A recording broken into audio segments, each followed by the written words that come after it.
जुबान है और जो जिस जुबान में पैदा होता है उसकी जुबान उसका हक है, उसका हक कोई छीन नहीं सकता। और जिस तरह का षड्यंत्र रखता है कि लड़ाई लड़नी पड़ी जाती है, हर चीज में लड़ाई, जब हक लेना हो तो लड़ाई लड़ी जाती है और तब मिलता है। जब लड़ी जाती है तो हक से ज्यादा भी कभी मिल जाता है। हो सकता है कि हमारे लिए शुभ संकेत हो। मैं तो इसका भी घोर विरोधी हूँ कि 4 साल के किया गया कि जो दिल्ली शहर में लोग रहते हों, जिनके पास पैसे की कमी नहीं है, वो तो 4 साल अपने बच्चे को एजुकेशन दे सकते हैं। 1 साल की दिल्ली शहर में और दिल्ली यूनिवर्सिटी में पढ़ना हर बच्चे का ख्वाब होता है। और 1 साल ज्यादा रहना दिल्ली शहर में सिर्फ ग्रेजुएशन के सर्टिफिकेट लेने का मतलब है कि 2 लाख रुपया एक्स्ट्रा और वो अपने बच्चे पे खर्च करे। एक किसान का बेटा अगर पंजाब से आए तो कितना अनाज बेचेगा इसका अंदाजा कोई नहीं, कितने क्विंटल बेचने पड़ेंगे, उसके 3 साल की कमाई 1 साल में लानी पड़ेगी या तो जमीन बेचनी पड़ेगी। तो लड़ाई हम लोगों को लैंग्वेज पे तो लड़ना है, साथ में ये भी लड़ना है कि ये जो क्या 3 साल की पढ़ाई जब भी थी तो हमारे देश में मनमोहन सिंह जैसे लोग नहीं हुए, क्या अब्दुल कलाम आजाद नहीं हुए, क्या हमारे पास जो देश के संविधान बाबा राम भीमराव अम्बेडकर, क्या उनके पास जहन नहीं थी, उनके पास ये शख्सियत नहीं थी? वैसे लोग नहीं थे जो लंदन में जाके अंग्रेज जिनकी पैदावार जब पैदा होते ही ABCD अपना और इंग्लिश बोलते हैं उनके सामना मुकाबला कर ले, क्या हमारे पास ऐसे एजुकेशन नहीं है 3 साल पढ़ के कि उनका मुकाबला कर ले? तो मैं समझता हूँ कि ये जहनियत का फर्क है। 3 साल में ग्रेजुएशन की सर्टिफिकेट जो अगर दी जाएगी तो बहुत से, और जो किया गया इसके पीछे बहुत सी बातें हो सकती है, ये बाद में तफसील से बात हो सकती है। लेकिन मैं सिर्फ इतना ही कहना चाहता हूँ कि मैं हमारी अपनी जितनी वजूद है, हमारे पार्टी के, हमारे लोगों की लैंग्वेज, कोई भी लैंग्वेज इस देश का, उसकी सबकी सम्मान होनी चाहिए, उसका हक मिलना चाहिए और लड़ाई जिस हद तक लड़ी जाए। एक वाइस चांसलर की मैं समझता हूँ कि औकात नहीं कि पूरे देश के लोगों की जो उसकी जुबान है उसको छीन ले। और मैं समझता हूँ कि ठीक है ऐसे लोग आते हैं रास्ते में, लेकिन इनका निपटारा करने के लिए जैसे आज हम लोग बैठे हैं, मैं समझता हूँ अंतरी अगर एक साथ हो जाए तो बहुत वक्त नहीं लगेगा और इसको निपटारा हो जाएगा।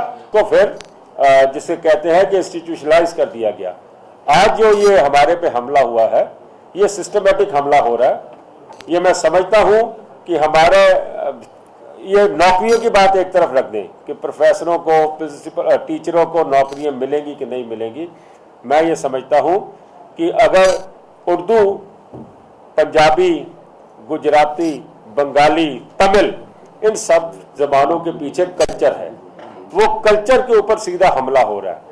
और अगर हमारी सरकार चाहे किसी पार्टी की हो, यहाँ पे पार्टी का सवाल नहीं है, यहाँ पे हमारे कल्चर का सवाल है। किसी पार्टी की सरकार हो, इसको अगर अलाउ करेगी तो मैं समझता हूँ कि भारत का जो एक जैसे कहते हैं ना कि चाइना की जो सिविलाइजेशन है बहुत स्ट्रांग है, उसकी जड़ें बहुत मजबूत है कि अपनी जड़ से जुड़े हुए हैं। हमारी अपनी जड़ों से काटने की भारतीय सभ्यता को कोशिश की जा रही है। और अगर इसमें हमारी सरकार या हमारी यूनिवर्सिटियां कामयाब हो जाएंगी तो इसका बहुत नुकसान आने वाले समय में होगा। जहां तक मैं अपने उर्दू के जितने यहाँ पे लोग आए हैं, इस्लाम से ताल्लुक रखने वाले या दूसरे धर्मों से ताल्लुक रखने वाले, ये बता दें कि गुरुद्वारा कमेटी ने बहुत बड़े बड़े मोर्चे लड़े हैं और इतिहास भी रचा है इसमें। इसका भी मसला जो है, जैसे हमारे CM साहब ने परसों फोन पे बात हुई थी, कल हमारे सेक्रेटरी साहब उनके साथ मिल के आए हैं और उन्होंने सुओ मोटो, मैंने प्रिंसिपल साहब को बोला था, उन्होंने नोट तैयार किया हुआ है जो हमने देना है खालसा कॉलेज के प्रिंसिपल साहब को कि ये जो हमारे ऊपर हमला हुआ है इसको नहीं बर्दाश्त किया जाएगा, इसको हाईएस्ट लेवल पे उठाना जाना चाहिए।